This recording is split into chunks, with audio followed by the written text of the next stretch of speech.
Welcome back, ladies and gentlemen. I'm your host, Sean, with BlueRidgeSilverhound. And today we're probably going to talk about one of the more confusing videos that I've ever done. Confusing in a sense that there are three coins that are all similar to each other, yet couldn't be any more different.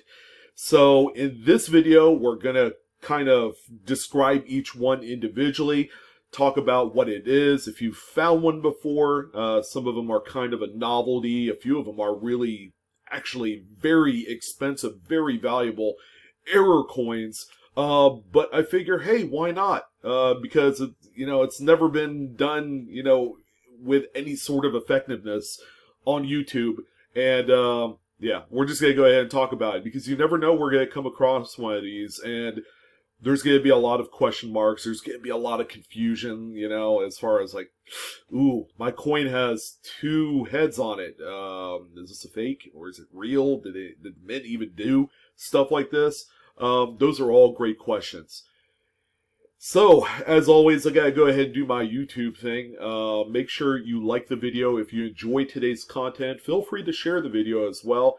And most importantly, subscribe to my channel. I know I have a lot of lurkers out there, a lot of just general viewers, but I tell you what, all of the extra support goes a long way for not only myself, but for the community during these trying times. So, we're going to talk about brockage errors. We're going to talk about a magician's coin, and we are going to talk about a coin struck with two different obverse dies. It's pretty interesting material here, folks.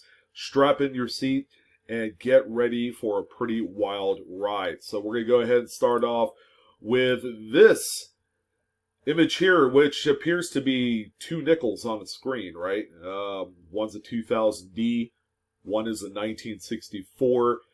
But you guys are never going to believe this. They're both the same coin, all right? One side is a 2000D obverse Jefferson nickel design. On the reverse, it's a 1964. So what exactly are we dealing with here? Well, this first example of a two-headed coin is what we affectionately refer to as a magician's coin. And it is exactly like it's described. All right, magicians would use these as kind of like a parlor trick, doing their thing. They would flip the coin up in the air. They'll ask someone, hey, heads or tails, or whatever the case may be. And, whatever the outcome is, it's always going to be the contrary to what the guesser had put out there. All right, and, magicians, they have a way of kind of switching the coins. Of course, they'll never reveal the secret, but they'll always have a coin with two heads or two tails on it at all times. Now, these, in the modern day sense, are manufactured, okay? And it takes a really skilled artisan to actually kind of deconstruct two coins and then sandwich them together to come up with the coin that you see here. Now, this is kind of a very rudimentary example, okay? And the reason why I say that is you have two coins, obviously, that were used, but they're both different dates, okay? If you wanted to effectively do a magician's coin, you would probably want to use two of the same date, so either two 2000Ds or two 1964s when crafting a magician's coin. So at first glance, what exactly are you going to look for to know that you have a magician's coin? Well, it's really simple. The way that these are produced is you have one main coin, and that's going to be the 1964, that acts as kind of the host. And what these people will do is they'll actually mill out the center of either one of the sides until you have an empty shell. All right, so when that's all finished, then you would go ahead and do the exact opposite on another coin, and then that particular face would simply seat right into the empty shell. All right, so you're pretty much sandwiching both coins, but you're doing no damage to the host's edge. All right, so on these coins, you'll notice on this nickel, you're going to have a very noticeable seam that goes all the way around the inside rim of the coin. So if you follow my mouse pointer all the way around, you'll see that. Another telltale sign, because it is extremely difficult, especially on a nickel, Take a look at the 64. Notice how close the letters are to the actual edge. So trying to get in there with anything that's going to be able to do the work effectively, all right, is going to be very difficult because we are talking a smaller coin. You can see that right here on the insert piece that some of the top letters of Liberty have been milled down, all right? So, you know, if you were a discerning coin collector person, you would see that, you're like, oh yeah, that's a magician's coin all the way through. So this is a nickel. This is a pretty good example. This is one that's out there actually as kind of a reference tool. But people love using big old fat silver dollars for their magician's coin. Mostly in part because of its size, but generally they're going to use older coins because it kind of gives it the allure, and kind of like the romanticizing the old school magicians kind of craft. You know, from about 100 years ago, they'll use Morgan dollars. They'll go ahead and use peace dollars. But as you can see, the premise still stays the same on these coins as well. What you'll find on this one, however, is that the artisan had used two genuine 90% silver composition peace dollars to make this coin. So they destroyed two perfectly, you know, normal peace dollars to make this happen. Okay, first thing you'll notice is that they use the same date. Okay, that's the way it's supposed to be done. But the host coin is this one on the left. The insert piece is the coin on the right. Now, if you look at the same designated area on this coin, and this is more kind of like the modern way of producing a magician's coin. Okay, I'm going to talk about, you know, after I describe this one, how they used to do it back in the day. So on this one right here, you can see this black kind of line seam that goes all the way around the inside edge, the whole circumference of the coin all the way around. And you'll notice a lot of this green gunk also. That probably could be a little bit of adhesive that they used to keep the coins together, because if you don't do that, the insert can pop out really easily as you're doing your trick, and that wouldn't bode well for the upcoming magician.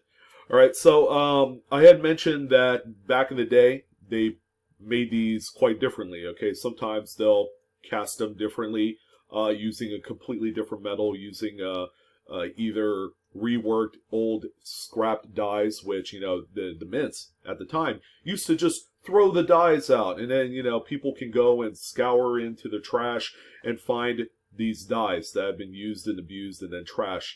I know they did that with the Carson City Mint and San Francisco Mint. All right, so I'm sure the other couple mints followed suit in much the same way. All right, so they treated these old dies like trash.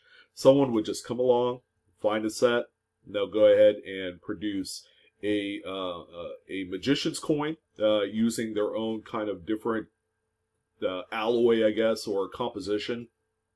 I like to call this German silver. It's just kind of like a dog dish of all the different like cheap alloys, but you know that it really didn't matter at the time because it would be something that you would use for entertainment purposes. So that's one way they would do it. Another way is they'll cut the coin exactly in half right on the reading, and then they'll just glue the two coins together, and then they'll do some fine tuning on the edge to kind of mask the seam that you would normally see on there. So magician's coins can be found and purchased today for anywhere from a few dollars, all right, to as high as maybe $50, $60 for a well-crafted piece, especially when you're using something that is intrinsically more worthy, like a peace dollar, okay? You have actual, real 90% coins used in the making of such a device. So that's a magician's coin, all right? That's probably one of the more lengthier, you know, kind of explanations for the coins on this video. But we're also going to talk about another coin that is a genuine mint error. These, ladies and gentlemen, are extremely valuable and they are extremely rare. But if you're able to find one, now keep in mind, the coin on screen is a coin that circulated for a while. All right, so these are out there. They are still being found today, more so on like the lower denominations like cents, nickels, and quarters. But what we have here is what they call a brockage error. All right, you guys probably heard about this error before, but this candy half dollar here appears to have two heads on the same coin. But one thing you'll probably notice right away is that on one side of the coin, the image is mirrored. All right, so everything is backwards. It reads backwards. He's facing to the right, the same way that Abraham Lincoln is on on all the penny coins. But this is interesting. Okay, so this is a brockage. It is a matter of fact, this is what they call a first strike brockage. All right, and you're going to see exactly here. Now, this is a coin that sold on heritage auctions a number of years ago. All right. So here's a description of that coin that you just saw on screen. So it's a 1979 candy half. It's a Philadelphia minted coin. There's no mint mark. It grades out XF45 by PCGS. It has been designated as a first strike brockage. Brockages are caused when a coin sticks to a die and fails to eject before the next coin is fed between the dies. The present half dollar was struck between the obverse die and the obverse of the previously struck coin, which had stuck to the reverse die. The reverse is a first strike or perfect brockage that shows the obverse design reversed and in cuse. Now keep that in mind. It's going to be, the impression is going to go in on the brockage side. It's not going to be raised, which obscures much of In God We Trust and weakens other design elements. The error combination makes the piece difficult to grade, and the coin may have received less circulation wear than implied by the XF45 designation. All right, so that is the definition of a brockage, a first strike brockage, as said from the Heritage Auctions description for that one coin. Now, this is a coin that sold for about $4,300. A number of years ago. It is a very valuable, very rare error to come across, so keep that in mind yet again. But you never know where something like this is just going to all of a sudden appear out of nowhere, maybe in a collection that was passed down to you or in coin rolls. So a first strike brockage it's the exact first strike of a coin that got stuck on top of that die. Now, obviously, if a mint employee doesn't recognize that there is something wrong within the striking chamber of the press, then obviously it's going to mint subsequent more coins. That coin that is sitting there on the hammer die is just going to sit there, okay, until someone actually inspects the machine to see what's going on, and they actually take it out and then start off with the correct strikes on there. So here's the coin in the graded slab. It's a 1979 again. Candy half dollar. I would imagine that this was probably found in some half dollar rolls based off of the condition. Now it says XF45, but they believe probably it's more in the AU condition. It's received less circulation wear because of how difficult it is to grade coins like this. All right, so there's a first strike brockage. There's also a later stage brockage. Now, what that is exactly what it sounds like. So this coin that is stuck in the striking chamber, as more planchets go in to get struck with this, backwards mirrored image of another candy half dollar. So after a number of strikes, this coin begins to enlarge and it stretches out, and the design stretches out as well. So a later stage brockage is going to be the same strike that you see as on this Kennedy, only that image, that reversed image, is going to get bigger. It's going to be more stretched, and it's going to get bigger and bigger to the point where you're only going to see a few noticeable designed detail lines on there to let you know that it is indeed a later stage brockage. Still, just as important of a coin, still very valuable, but people oftenly mistake that as like a strike through or a struck through die cap. All right, so keep in mind that if you have a reversed image that's stretched out, then you have a later stage brockage. All right, so here is a coin that I came across that is just simply amazing. All right, so this one right here is another brockage. All right, another candy half dollar. This is incredible. And it looks almost like a proof coin. It's a Bicentennial Denver minted coin. So it's important in the way that it is a bicentennial. There is a lot of dedicated bicentennial collectors out there, especially in the error arena. All right, so when something like this came across the auction circuit, actually on Heritage Auctions a few years ago, it sold for quite a bit of money. This one sold for, I believe, $4,400. But it is just a spectacular, another first strike full brockage coin that you just don't see anymore. And by the way, the two things on the brockage side is actually raised. The little kind of like, they look like die gouges, but those are raised areas on there. So this one is a PCGS Mint State 64. This one undoubtedly was found really early, probably in a sewn mint bag. Upon first opening of these new coins, so I'm sure it was discovered the year of release, just based off of condition. All right, and then finally, we're going to talk about the coins that were struck, I guess on purpose, with two obverse dies or two reverse dies.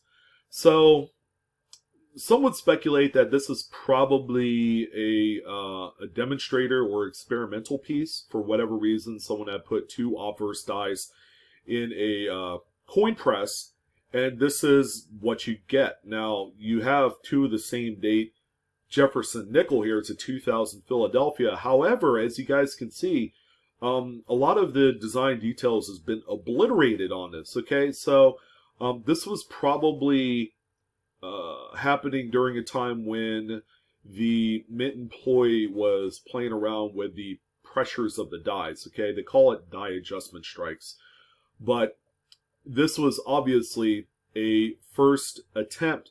Either they had forgotten to put the reverse die in the hammer position of that press, or they, just for kicks and giggles, decided to put another obverse die to see what the coin would look like struck. All right, so there's a lot of weakness here. The strike didn't, 100% go all the way through to get all of the details, as you can see here. Now, this was a coin that about 4 years ago went out into the open market on Heritage, and it hit, I believe, $17,000, but it didn't meet the reserve, so it never sold. But the coin ended up disappearing from the market, and it ended up on, I believe, Mike Byers' website. He's a collector and a dealer in high-end error coins. So it ended up on his website. I believe it's sold, but it has disappeared off the market. This is the only example of a two-headed genuine mint error coin that has even sniffed the market. But you could tell it's two different heads because of just, where the little strike throughs and, various other nicks are on the coin. All right, so this is a pretty phenomenal coin. I could imagine it's worth over $20,000.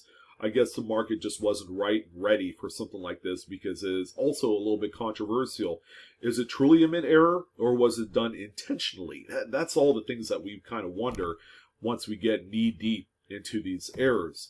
So the Heritage Auctions description reads as this. So it's a 2000 Philadelphia Jefferson nickel struck with two obverse dies.